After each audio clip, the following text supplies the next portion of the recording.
औंढा शहरातील शेख शारिक पटेल यांच्यासह अनेकांचा आमदार संतोष बांगर यांच्या उपस्थितीत शिवसेनेत प्रवेश। औंढा नागनाथ शहरातील शेख शारिक पटेल यांनी 71 समर्थकांसह आमदार संतोष बांगर यांच्या नेतृत्वावर विश्वास ठेवत बुधवारी औंढा शहरातील श्रीराम यात्री निवास येथे शिवसेना शिंदे गट पक्षात जाहीर प्रवेश केला।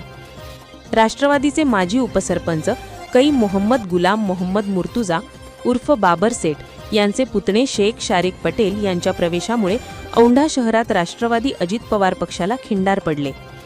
आमदार संतोष बांगर यांनी भगवा रुमाल गळ्यात घालून राष्ट्रवादीचे शेख शारिक पटेल व समर्थकांना पक्षात जाहीर प्रवेश करून घेतला व नंतर राष्ट्रवादीचे शेख शारिक पटेल सह समर्थकांचे हार घालून सत्कार केला।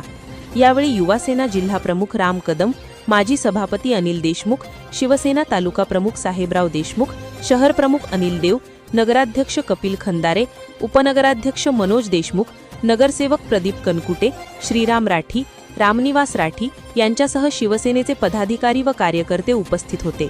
शिवसेनेत याप्रसंगी राष्ट्रवादीचे शेख शारिक पटेल, बाखर पटेल, सफदर खान, आवेज बागवान यांच्यासह 71च्या वर कार्यकर्त्यांनी शिवसेनेत प्रवेश केला।